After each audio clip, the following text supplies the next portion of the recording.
7 ingin mengucapkan terima kasih kepada Ibu Eva dan juga Bapak Fandi selaku dosen pengampu mata kuliah akuntansi sektor publik. Di sini kami dari kelompok 7 akan memaparkan hasil wawancara kami bersama pihak Yayasan Ar-Rahman, yang dimana Yayasan Ar-Rahman ini merupakan sebuah yayasan yang bergerak dalam pengasuhan anak yatim, piatu, serta duafa. Hasil wawancara kami juga ingin mengetahui bagaimana sejarah, visi misi, tata kelola, serta laporan keuangan yang ada di Yayasan Ar-Rahman. Oke, yang pertama ini ada sejarah. Bagaimana sih sejarah pendiriannya Yayasan Ar-Rahman? Nah, Yayasan Ar-Rahman ini didirikan pada tahun 1992 dan mulai beroperasi pada tahun 1994. Pada awalnya, yayasan ini itu digagas oleh orang tua Bapak Darmawan yang kemudian dikelola langsung oleh beliau. Bahkan pada saat pendirian pun, orang tua dari Bapak Darmawan ini tidak memiliki modal. Jadi beliau meminta bantuan kepada masyarakat sekitar untuk membantu menyisihkan rezekinya agar proses pendirian yayasan ini bisa berjalan lancar. Selanjutnya, latar belakang berdirinya yayasan ini. Yayasan ini bermula dari pengalaman orang tua Bapak Darmawan yang saat itu tidak mampu untuk sekolah karena keterbatasan biaya. Dari kondisi itulah, orang tua dari Bapak Darmawan ini memiliki mimpi untuk bisa menyekolahkan anak-anak di lingkungan Yayasan Ar-Rahman. Saat memiliki rezeki yang cukup, orang tua dari Bapak Darmawan ini mulai merealisasikan mimpinya, yaitu membangun sebuah yayasan. Dan terbentuklah Yayasan Ar-Rahman ini.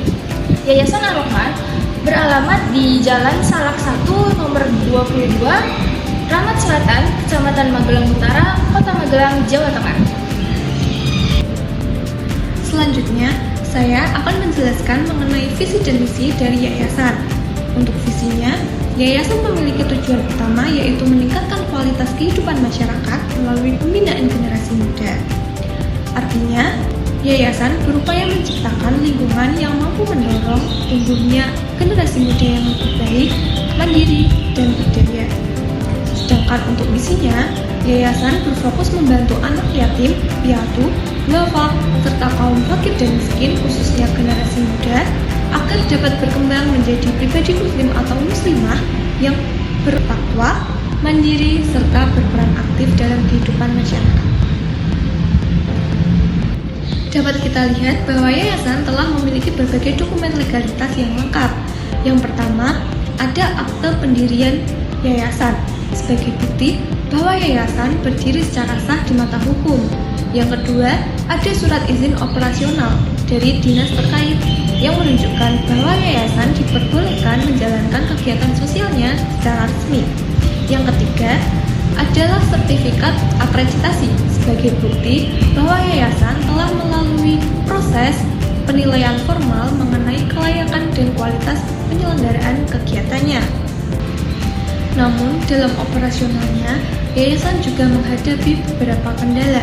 Salah satu kendala yang dihadapi adalah aturan internal yayasan yang belum terikat atau belum memiliki standar yang baku. Hal ini membuat beberapa kegiatan menjadi kurang struktur dan pelaksanaannya sering bergantung pada pengurus saat itu.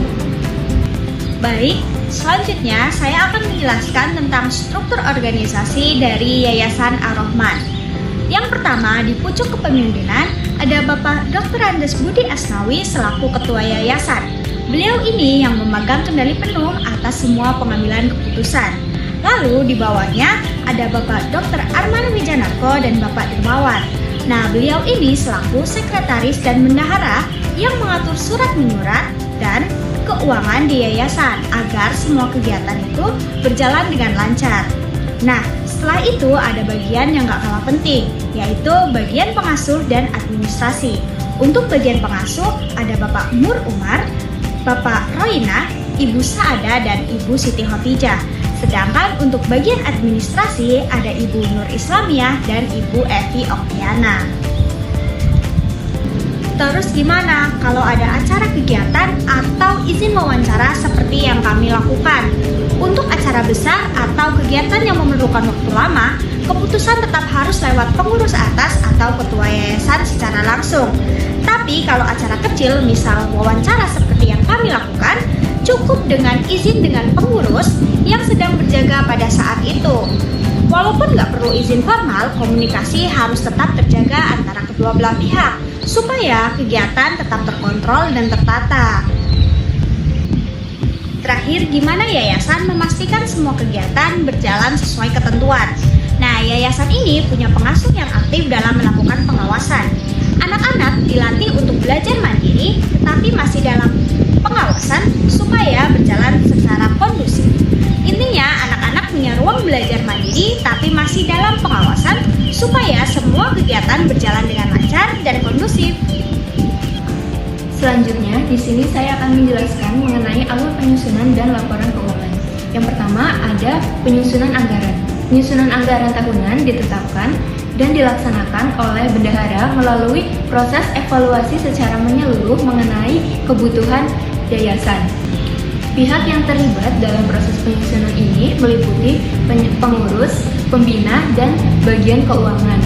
Untuk dana yayasan ini diprioritaskan untuk kebutuhan operasional inti, misalnya untuk kebutuhan dasar, kegiatan pembelajaran, dan kegiatan sosial lainnya. Untuk laporan keuangan, yayasan rutin untuk menyusun laporan keuangan setiap bulan, triwulan, hingga tahunan melalui yang pertama proses pencatatan jurnal, buku besar, hingga laporan yang lengkap, misalnya laporan posisi keuangan, laporan aktivitas, dan laporan arus kas, yang nantinya laporan ini akan disampaikan kepada dinas-dinas sosial terkait, misalnya Dinas Sosial Kota dan Provinsi. Selanjutnya, ada laporan pendapatan dan belanja, di mana laporan ini berisi ringkasan kegiatan keuangan selama periode Januari hingga Desember 2024, di mana pada sisi pendapatan, yayasan itu memperoleh penerimaan dari berbagai sumber, misalnya dari donasi, iuran, dan pendapatan lain-lain yang dicatat rutin setiap bulan. Sedangkan untuk sisi pengeluaran tersebut dialokasikan untuk berbagai kegiatan operasional, misalnya untuk honorarium, administrasi, sarana prasarana, dan kegiatan belajar, serta biaya lain yang bertujuan untuk kelancaran aktivitas kegiatan operasional yayasan. Selanjutnya, setiap bulan dilakukan perhitungan selisih, yaitu selisih antara pendapatan dan pengeluaran, di mana perhitungan selisih ini untuk memperhitungkan apakah surplus atau defisit, yang dimana nantinya akan mempengaruhi saldo berjalan. Secara keseluruhan, laporan ini menunjukkan bahwa segala transaksi keuangan yang terjadi telah dicatat dan dilaporkan secara sistematis, serta ditutup dengan saldo kumulatif pada akhir tahun yang menggambarkan kondisi keuangan yayasan yang sesungguhnya. Selanjutnya di sini saya akan menjelaskan laporan keuangan dari Yayasan Ar-Rahman selama tahun 2024. Nah, untuk di bagian yang pertama itu ada aktiva. Jadi aktiva itu total harta dari Yayasan Ar-Rahman, seperti kas, terus ada bank, terus ada juga deposito, ada piutang, dan juga ada aset tetap. Untuk angkanya itu berubah setiap bulan karena adanya penerimaan dan juga pengeluaran secara rutin. Selanjutnya untuk bagian pasifa.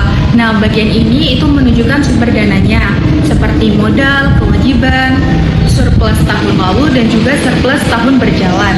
Nah, untuk surplusnya ini dia berubah setiap bulan karena menunjukkan hasil kegiatan dari operasional yayasan tersebut. Selanjutnya untuk total aktiva dan pasifa ini selalu sama, yang artinya menunjukkan bahwa laporan keuangan tersebut sudah seimbang dan juga sudah sesuai dengan prinsip akuntansinya.